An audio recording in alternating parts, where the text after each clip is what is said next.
যে সাহাবীর কুরআন তেলাওয়াতে দিক বিদিক ছুটছিল ঘোড়া। আসসালামু আলাইকুম ওয়া রাহমাতুল্লাহ। প্রিয় দর্শক, আশা করি মহান রব্বুল আলামিনের দয়ায় সকলে অনেক ভালো আছেন।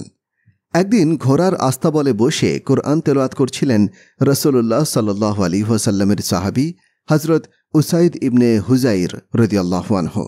এ সময় তার ঘোড়া লাফাতে শুরু করল। তিনি একটু থামলেন, এরপর আবারও তেলাওয়াত শুরু করলেন। আবারও এটি লাফাতে শুরু করল। এবারও তিনি থেমে গেলেন। কিছুক্ষণ পর আবার পড়তে শুরু করলেন। ঘোড়াটি আবার লাফ দিল।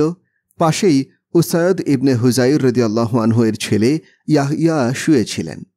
এই সাহাবী বলেছেন, আমার শঙ্কা হলো যে ঘোড়াটি আমার ছেলেকে পিষ্ট করে ফেলতে পারে। তাই আমি উঠে তার কাছে গেলাম।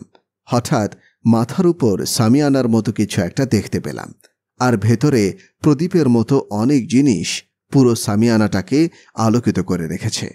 আমি দেখামাত্রই সেগুলো উপরে উঠে মুহূর্তেই শূন্যে মিলিয়ে গেল। আমি আর সেটা দেখতে পেলাম না। ওই সাহাবী বলেন, পরদিন সকালে রাসূলুল্লাহ সাল্লাল্লাহু আলাইহি ওয়াসাল্লামের কাছে গেলাম। জানালাম, গতকাল রাতে আমার ঘোড়ার আস্তাবলে কোরআন পড়ছিলাম। ঘোড়াটি তখন হঠাৎ লাফাতে শুরু করল। নবী করিম সাল্লাল্লাহু আলাইহি ওয়াসাল্লাম তার কথা শুনে বললেন, হে ইবনে হুযাইর, তুমি কোরআন পাঠ চালিয়ে যেতে, তেলাওয়াত কেন থামালে? জবাবে উসাইদ ইবনে হুযাইর রাদিয়াল্লাহু আনহু বললেন, আমি কোরআন তেলাওয়াত শেষ করে দিলাম, কারণ আমার ছেলে ইয়াহইয়া ঘোড়াটির পাশেই ছিল। ঘোড়াটি আমার ছেলেকে পিষ্ট করে ফেলতে পারে, সে আশঙ্কায় আমি তেলাওয়াত শেষ করতে বাধ্য হলাম। এ সময় এই সাহাবী আরও বলেন, হে রাসূলুল্লাহ সাল্লাল্লাহু আলাইহি ওয়াসাল্লাম, আমি মেঘপুঞ্জের মতো কিছু একটা দেখতে পেয়েছিলাম, যার মধ্যে প্রদীপের মতো কোনো বস্তু আলো দিচ্ছিল। আমি দেখা মাত্রই সেটা উপরে উঠে গেল, এমনকি তা আমার দৃষ্টির আড়াল হয়ে গেল।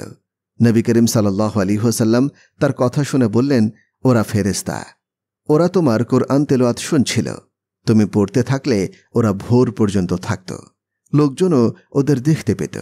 ওরা লোকজনের দৃষ্টির আড়াল হতো না।